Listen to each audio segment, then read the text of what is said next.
कथा बहुत ही सुंदर है, जो इस प्रकार है।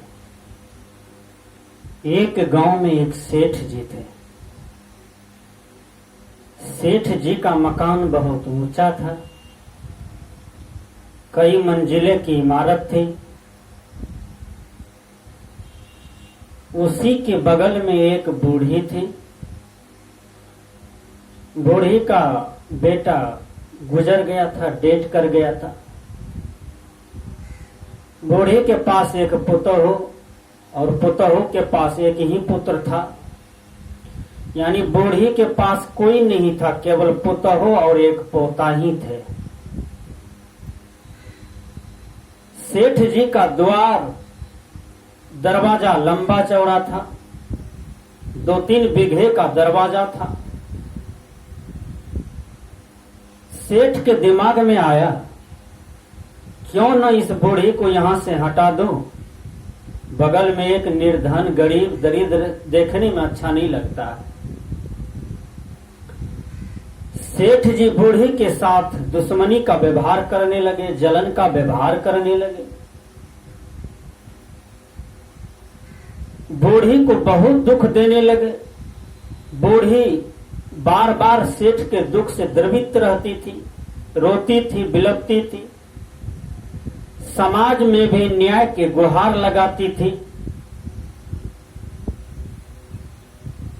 लेकिन छोटे की बात कौन सुनता है, एक दुखिया की पुकार कौन सुनता है। परमात्मा के सिवा, ईश्वर के सिवा कोई नहीं सुन पाता है।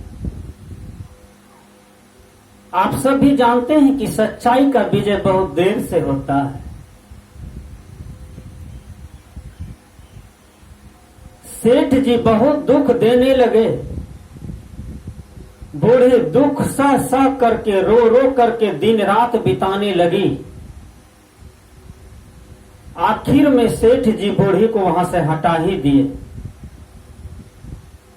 एक बार पंचायत भी बैठा तो पंचायत में सभी कोई सेठ के ही पक्ष में हो गए।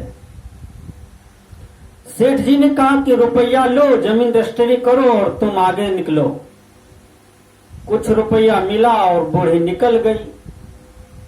दर दर की ठोकरें खाने लगी, पोता को लेकर, पुतहु को लेकर।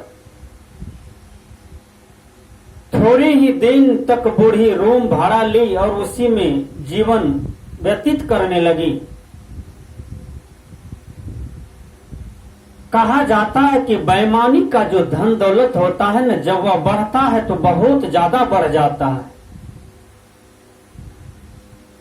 जब बेईमानी की धन का विनाश का समय आता है तो वह पानी की तरह बह जाता है। जैसे बाढ़ का पानी आता है, वह स्थिर नहीं रहता है। जब आता है तो बड़ा कालापन लेके आता है, बहुतों को मृत्यु लेके आता है, बहुत विनाशकारी रूप लेकर के आता है और वह ज्यादा दिन तक नहीं टिकते हैं, वह चले जाते हैं। उसी प्रकार बेईमानी वाला संपत्ति होता है, बाढ़ के पानी के तरह वह बह जाता है। सेठ जी तो जिंदगी भर बेईमानी किया था, ठगी किया था, गलत पूर्वक से धनार्जन किया था। गरीबों के आंख में आंसू दे दे करके धन दौलत अर्जन किए थे। सेठ जी का जब विनाश का समय आया, संजोग हुआ उस गांव में हैजा की बीमारी आ गई और हैजा की बीमारी में कई आदमी मर गए। सेठ जी के कई आदमी मर गए, बच गए।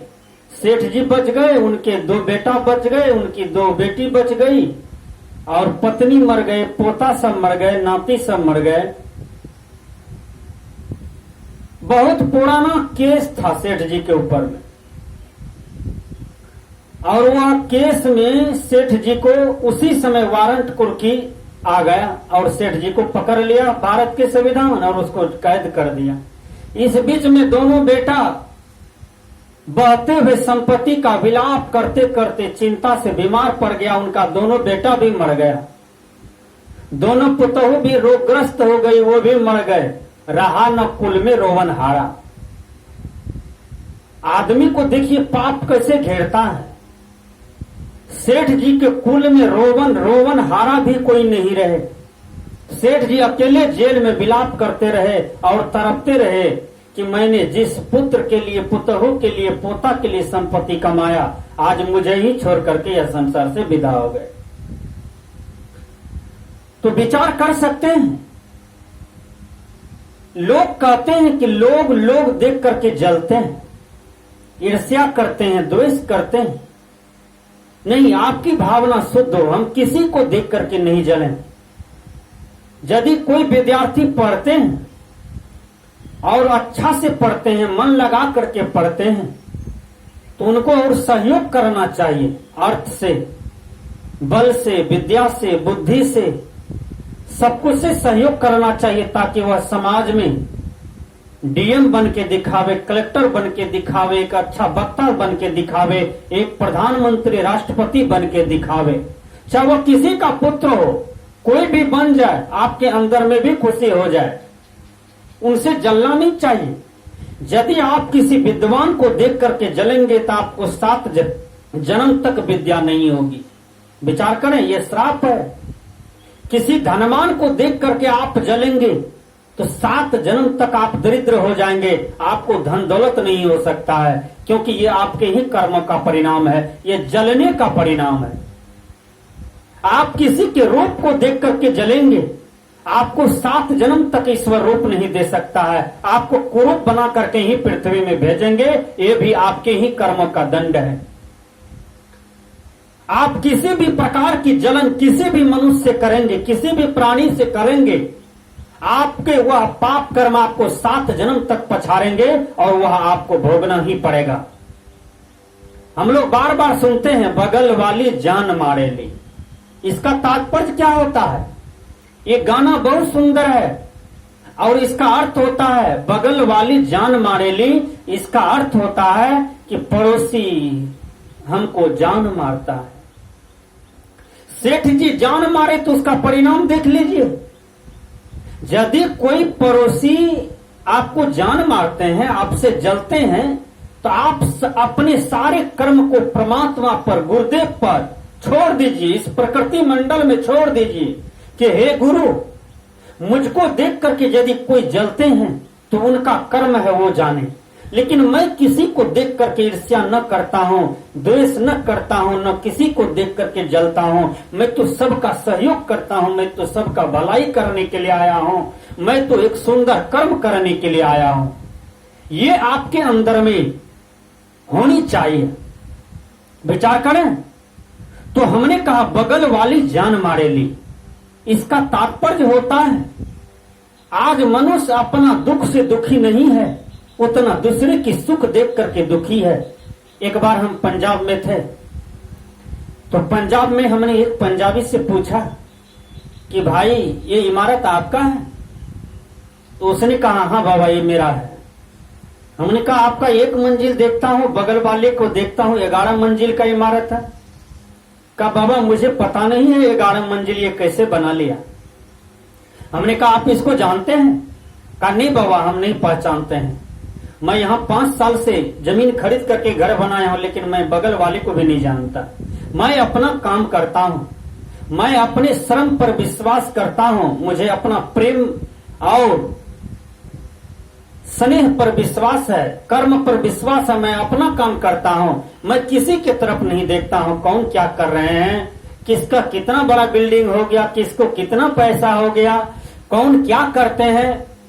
मैं तो अस्तबद रह गया, मैं तो आश्चर्यचकित रह गया कि उनके बगल में पड़ोसी है और वो 5 साल से हैं, उनको नहीं जानते हैं वो क्या करते हैं। अब विचार करें, वो अपना केवल धंधा से मतलब रखते थे, अपने काम से मतलब रखते थे।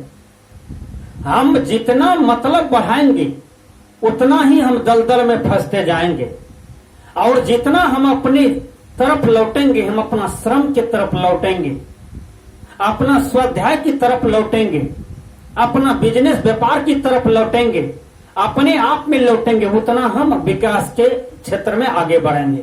चाहे वो आर्थिक विकास हो कि मानसिक विकास हो कि शारीरिक विकास हो कि आध्यात्मिक विकास हो कि भौतिक विकास हो, विकास के कई क्षेत्र हैं। तो हम अपने आप की तरफ देखें, हम दूसरे की तरफ ना देखेंगे। दूसरे की तरफ ज्यादा देखेंगे तो वहां उठा पटक होगा, हमें हर्ष होगा, विषाद होगा, दुख होगा, सुख होगा। इसलिए हमेशा अपने कार्यक्रम को देखेंगे, हम अपने काम को देखेंगे, अपने श्रम को देखेंगे कि हम अपने श्रम से हम कितना सुखी हैं। और हम अपने श्रम से यदि हम सुखी हैं, शांत हैं, तो परमात्मा का यही देन है, गुरु का यही देन है, हमारे भाग का यही देन है कि हमको इतना ही मिलेगा। समय से पहले और भाग से अधिक किसी को कुछ या दुनिया में नहीं मिलता है। इसलिए संत महापुरुष भी कहते हैं किसी को देख करके नहीं जलना चाहिए। एक बार की बात है, एक आदमी एक सेठ बन जाता है। एक बूढ़ा आदमी उनसे पूछा कि भाई आप सेठ कैसे बने? सेठ जी जानते थे कि ये जलनशील लोग हैं, ये ईर्ष्यालु है। सेठ जी ने कहा कि देखो सेठ हम वैसे नहीं बने हैं, हम पहले भी दरिद्र थे, सेठ हम बन गए, उसमें एक कारण है। कहा क्या कारण है? कहा तुम्हारे शरीर में जो बाल है ना, यह बाल में किरासन तेल ढार करके आग लगा के जला दो। जैसे जलाओगे तुमको भगवान का दर्शन हो जाएगा, और भगवान का दर्शन होगा तो भगवान को कहना कि मैं हे ईश्वर, मैं तो आपका तपस्या क्या हूं, मैं तो अग्नि को अपने देह में जला करके मैं तो आपको प्राप्त किया हूं। इतना कष्ट से आप मुझे मिले हैं, मुझे कुछ नहीं चाहिए, आप मुझे सेठ बना दीजिए। कहा ऐसी बात है, आप वही काम किए थे? कहा तब, अरे कमा करके कोई थोड़ा सेठ बन पाता है, हम तो वही काम किए थे। वो जरनहा आदमी, वो जलनशील आदमी क्या किया? घर गए, रूम लगा करके किरासन तेल डाल लिया कपार पर और आग लगा दिया। जब आग लगा दिया तो भगवान भले उसको दर्शन देगा, भगवान थोड़ा वो दर्शन देगा, नहीं। वो जलनशील आदमी 1000 आदमी को देख करके जले थे और कईयों के काम बिगाड़े थे, कईयों को दुख दिया था। वो अपने ही कपार पर किरासन तेल डाल करके आग लगा लिया, भगवान भला मिलेगा? उसका सिर ही जल गया। तो ये कर्मदंड है, ये कर्म का परिणाम है। हम किसी को देख करके जलेंगे तो हम स्वयं जल जाएंगे, यही प्रकृति का विधान है। इसलिए किसी को देख करके नहीं जलना चाहिए, सबके साथ मधुरता व्यवहार करनी चाहिए। मधुरता व्यवहार करने से होता क्या है, हमको भी मधुरता ही व्यवहार मिलेंगे और हम सुखी हो जाएंगे और हम शांतस्त हो जाएंगे।